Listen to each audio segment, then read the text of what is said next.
بسم اللہ الرحمن الرحیم۔ تمام دیکھنے اور سننے والوں کو السلام علیکم۔ احسان کرنے کا انعام۔ ناظرین، خلیفہ سلیمان بن عبد الملک دمشق میں حکومت کیا کرتا تھا۔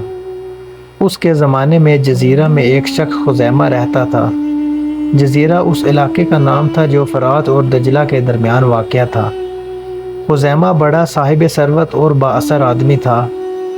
خود نہایت اعلیٰ ادبی ذوق رکھتا تھا، ادب کی قدر کیا کرتا تھا، غریبوں اور محتاجوں کی امداد کیا کرتا۔ اس کا حلقہ احباب بڑا وسیع تھا۔ اپنی ساری خوبیوں کے سبب وہ جزیرہ میں بہت ممتاز سمجھا جاتا۔ لیکن سارے دن ایک جیسے نہیں رہتے۔ خزیمہ پر بھی جب مصیبت آئی تو زندگی کا سارا نقشہ ہی بدل گیا۔ نہ دولت رہی نہ ثروت، احباب ساتھ چھوڑ گئے۔ دوستوں کی بے وفائی سے اس کا دل انتہائی مایوس ہو چکا تھا۔ اس نے ارادہ کر لیا کہ تمام دنیا سے منقطع ہو کر کنج عافیت میں بیٹھ کر زندگی کے باقی دن خدا کی یاد میں گزارتے۔ ناظرین، وقت گزرتا گیا، کئی سال ہو چکے، مگر خزیمہ کی قسمت کا پانسا نہ بدلا۔ ان دنوں جزیرے کا گورنر اکرمہ تھا، جو بڑے بلند اخلاق کا مالک تھا۔ اس کے دربار میں کسی موضوع پر بحث ہوتے ہوئے خزیمہ کا ذکر آ گیا، اور یہ ذکر آیا کہ اب وہ بڑی قسم پرسی کے عالم میں زندگی گزار رہا ہے۔ اکرمہ خزیمہ کے حالات سے متاثر ہوئے بغیر نہ رہ سکا۔ اس وقت وہ خاموش رہا، بحث کا رخ کسی اور طرف مڑ گیا۔ رات کے سائے میں جب شہر کے لوگ گہری نیند سوئے ہوئے تھے، اکرمہ خاموشی سے اپنے بستر سے اٹھا اور اشرفیہ کی ایک تھیلی لے کر اپنے ایک خاص غلام کو ہمراہ لے کر محل سے نکل گیا۔ خزیمہ کے گھر کے قریب پہنچ کر اپنا گھوڑا غلام کے سپرد کیا اور رات کی تاریکی میں گم ہو گیا۔ اس نے خزیمہ کے دروازے پر جا کر دستک دی۔ خزیمہ کے ہاں ایک عرصہ سے کوئی ملاقاتی نہ آیا تھا۔ وہ حیران ہوا کہ ایسے وقت میں کون آ سکتا ہے۔ اس نے دروازہ کھولا۔ اکرمہ نے سلام کیا اور تھیلی دیتے ہوئے کہا، دوست، یہ تیری ضروریات کے لیے ہے۔ اکرمہ لوٹنے ہی والا تھا کہ خزیمہ نے جلد اس کا دامن پکڑ لیا اور پوچھا، میرے محسن، تم کون ہو؟ اکرمہ نے جواب دیا، اگر یہ بتانا ہوتا تو رات کی اس تاریکی میں کیوں آتا؟ خزیمہ نے کہا کہ میں یہ تھیلی کبھی نہ لوں گا جب تک تم مجھے یہ نہ بتاؤ کہ تم کون ہو۔ اکرمہ نے کہا کہ تم مجھے دکھیوں کا سہارا کہہ لو۔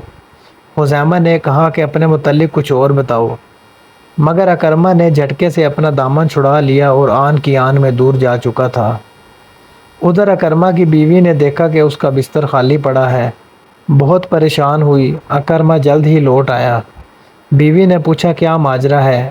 اکرمہ بولا، اگر یہ تمہیں بتانے والی بات ہوتی تو تم سے چھپ کر کیوں جاتا؟ بیوی یہ جواب سن کر مطمئن نہ ہوئی۔ اس نے اصرار کیا۔ مجبور ہو کر اکرمہ نے سارا واقعہ سنا دیا اور تاکید کی کہ کسی کو نہ بتائے۔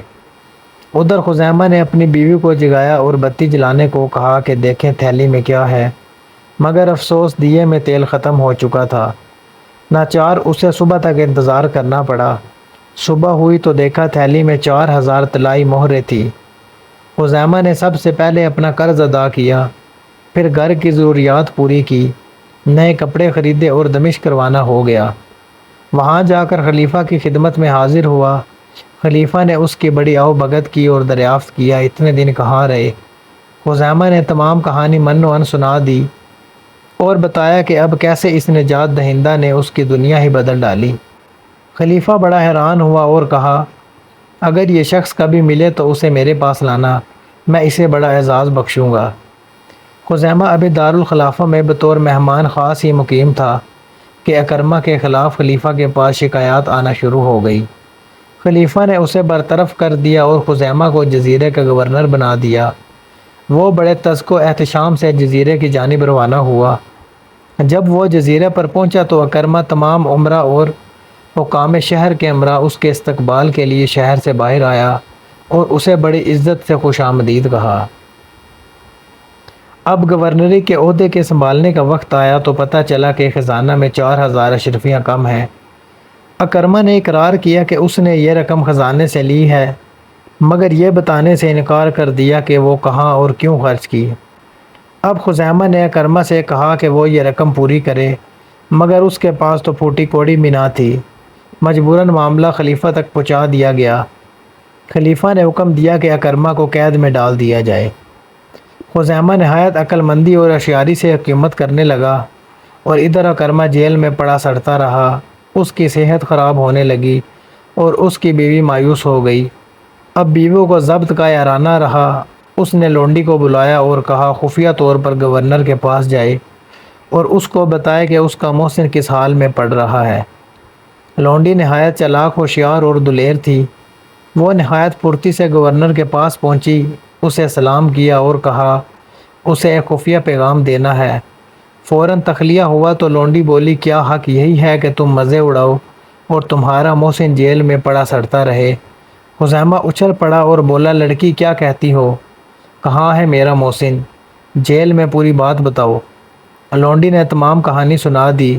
خزیمہ کو وہ 4000 اشرفیاں یاد آ گئی جو اسے کوئی شخص رات کی تاریکی میں دے گیا تھا، اور اتنی ہی رقم خزانے میں کم نکلی تھی۔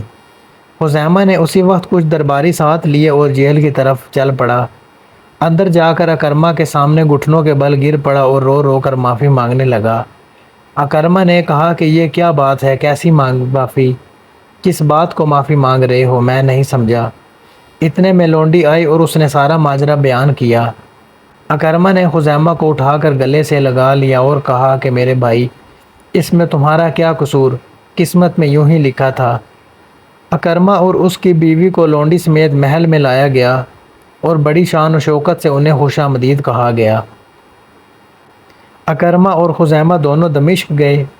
وہاں پہنچ کر خزیمہ نے اپنی آمد کی اطلاع خلیفہ کو بھجوائی۔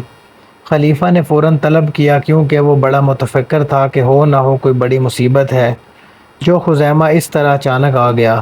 خزیمہ حاضر ہوا۔ خلیفہ نے کہا کہ جزیرہ میں سب ٹھیک ہے؟ خزیمہ نے کہا کہ الحمدللہ یا امیر المؤمنین۔ خلیفہ نے پوچھا کیسے آنا ہوا؟ خزیمہ نے تمام واقعات من و عن سنا دیے۔ خلیفہ نے حکم دیا کہ اکرمہ کی گورنری بحال کر دی جائے اور خزیمہ کو انعام و اکرام دے کر رخصت کیا جائے۔